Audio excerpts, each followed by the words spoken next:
Very good. Can you? I don't want to impose on you my way, but I would like you to be. Do you agree that this is the end of the sentence? Yeah.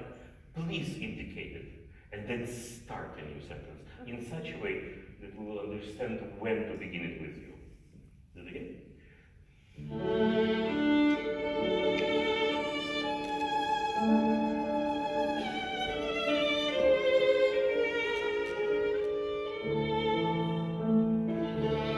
Very good. We already have one conductor, but this was quite clear. At least your intentions were here. Gasp for freedom. Gasp out of wonderment. Yeah, save the bow and then develop. Once again.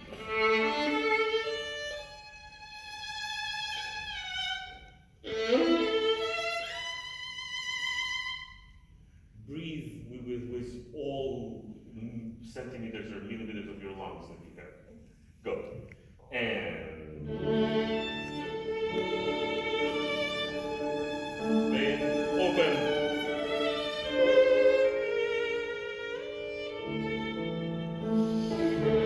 Good. Slow. And leave the bow.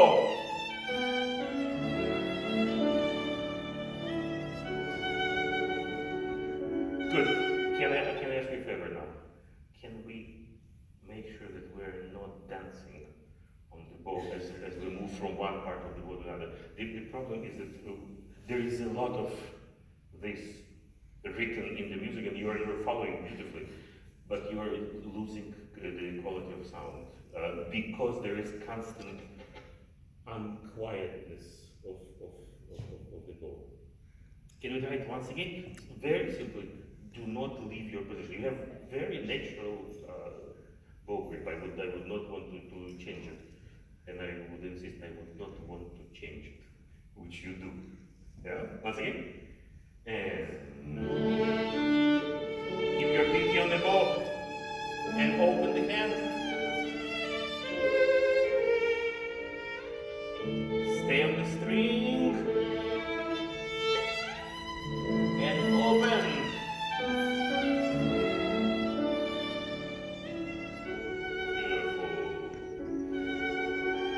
Wonderful. Much better. What do we have here? Here and here. A syncopation. Pa. Yeah. To be syncopation is always something very intense. The way you present it, you're sneaking into the sound, and by the time we realize that you are actually playing your F sharp, it's already beat. So we, in effect, we get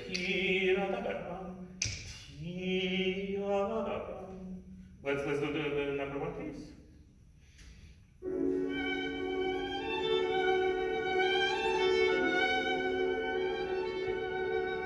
Good.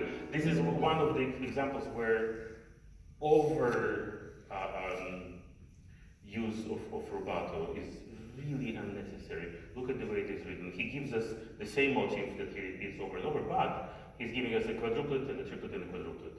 Yeah, this is rubato already.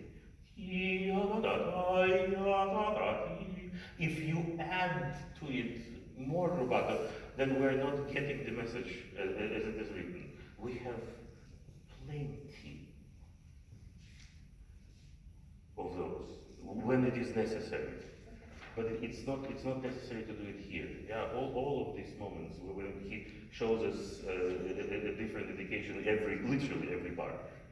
It's not necessary here. Let's try it once again from number one. So the intensity of syncopation plus actually laying the rhythmical structure.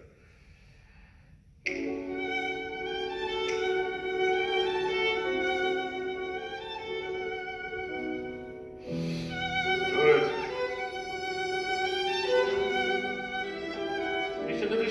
Crescendo. Good.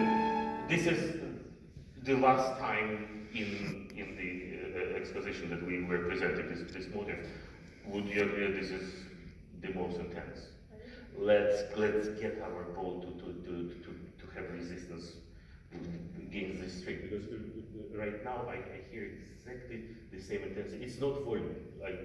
Volume is very relative. It's relative to the sound of the orchestra, to the room that you're playing, to your violin, yada yada yada yada. There are so many components, but the intensity of sound, that's something that I think needs to be developed. So I would suggest a little slower bow here. Use less bow and more resistance between the hair and the string. Maybe.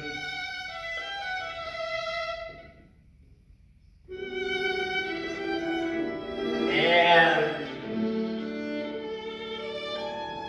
open the bow.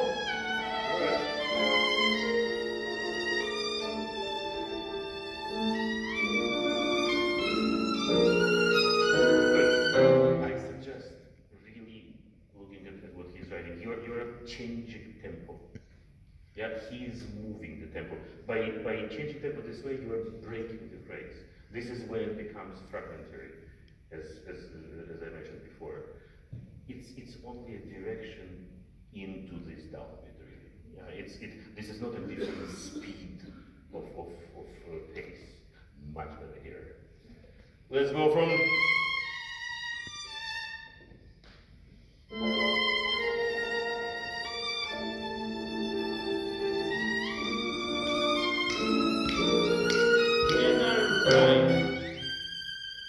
Yes. Sorry, I don't speak in semi-demi. I've tried to learn, but it's hopeless for me. But this is the 16th. Yeah, Vadim! This is very, sorry for stating the obvious, but this is very cinematic. Yeah, go. And 1. Yes. Good. Same thing without any aggression. Once again, 1. No, it's 16. Tadim. Yes. Sing.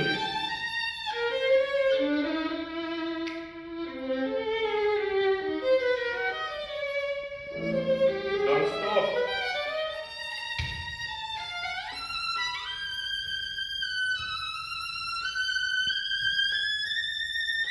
Good. Yet again, we have syncopation, which you are delaying. By delaying it, you suggested to us some kind of a pace as you're playing, and you're alone. La da da da da da la da da ba da. And when you delay it so much, you're fooling us into thinking that this is beat. And by doing this, you're taking all the intensity out of the phrase. Yeah? You will fix it yourself. Quickly, your vibrato. This is not something we can fix here, but just for you to pay attention and to consider. Correct me if I'm wrong, and if you ever thought about it. You're vibrating from the note up. Yes? Yeah. I consider this to be a mistake. And I go as far as, I rarely use word mistake. But this is a mistake. Our ear, this is physics. Our ear perceives any sound consists of waves. Here, needless to say, these are waves. Yeah? Our ear perceives the top of the wave as the pitch. So the result is, let's say you're vibrating F sharp, we hear it higher, even though you're playing F sharp perfectly in tune. But by vibrating upward from the note, you're fooling us into thinking that you're playing out of tune. Yeah, I would suggest to reconsider modus operandi. Yeah, vibrato down. You can use vibrato up for color in certain impressionistic pieces. You know, when you play Ravel's quartet, there it's beautiful. If everyone does it together, it's really very special. Some words by the Toro Pequenitsu. Well, it's post-impressionistic. But when color is at hand, when this is so blatantly romantic, I would reconsider. Let's go on. And right away, this is a moment which time you see black. Yeah, I felt red. Yeah, you know, black doesn't mean fast. It only means more notes. Yeah, and these notes together represent music. The way you managed tempo here, it sounded to me a little bit like he was engaged to write music for cartoons. Yeah, but he never did that. These were all movies. It's simply too drastic of tempo changes, and quite frankly, simply too fast. Since you brought me this, and this is, are this your markings, or this is from the library? Mine. Yours, wonderful. So you've studied this chord, I see. You know that the flute has a very difficult part here. Yeah? If you play it in this tempo, you will be quietly assassinated after the concert. Yeah? Just because you made the flutist look so bad. Yeah? Let's take it from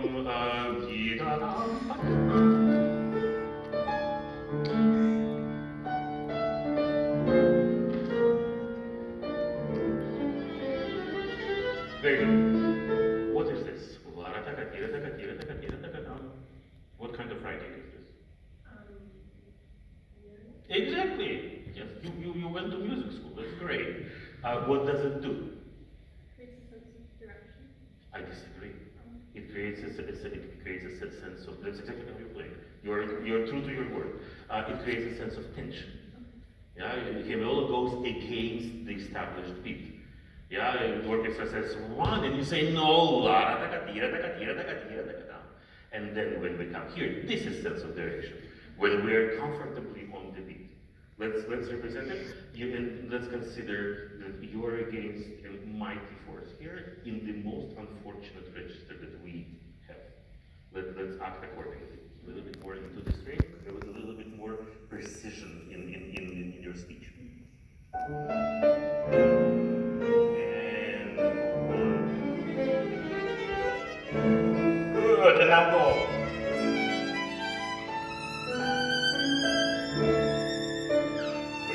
Another example of a little bit irrational behavior. You're starting your ritenuto way too early. If conductor was trying to follow you, it would be extremely difficult. Yeah, and then we'll do it again. Consider this. What you did here was actually almost by the book, except this was not poco più mosso, it was moltissimo più mosso. But even having said that, for practical reasons, I suggest that this tempo starts already in these two beats. Then it is simply much more agreeable for the orchestra to understand ram pam pam pam pam pam rather than guess in which tempo is she going to play. You know the feeling. No, this is icing effects. Once again.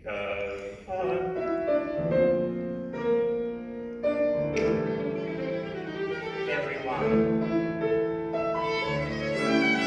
Go with the beat.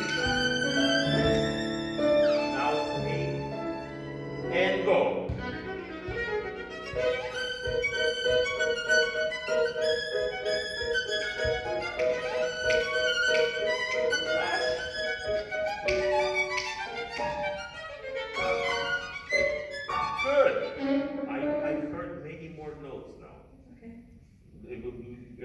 This is coming close to 90%, which is good percentage for this episode. I would not play it any faster. It really is absolutely unnecessary. I know I'm going to be stopped any second, so I will try to jump and just mention a few things. This glissandi that he writes explicitly doesn't mean that we only use those. That's the start. But these come directly from Vienna. This is the language of Gustav Mahler, of Richard Strauss. This is the time of writing. These are expressive tools. You use them a little bit like an elevator from to. Simply pay more attention to them. This is where I would encourage indulging. And just in this moment, I would not go both ways.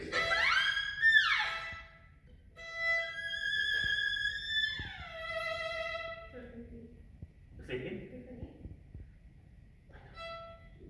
Please. Open string in general, in my book, is not a sin. There is absolutely nothing wrong with open string. They're just as beautiful as closed. Just before that.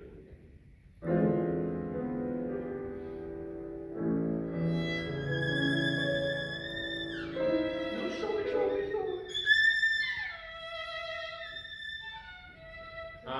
So it's a technical moment. So exactly, we travel on second finger down on A string. And we have a similar situation here.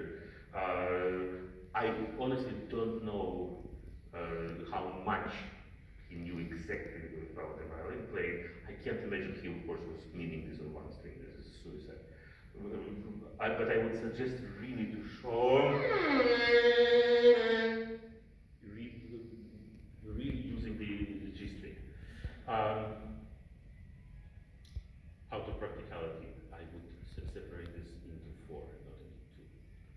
Four goals.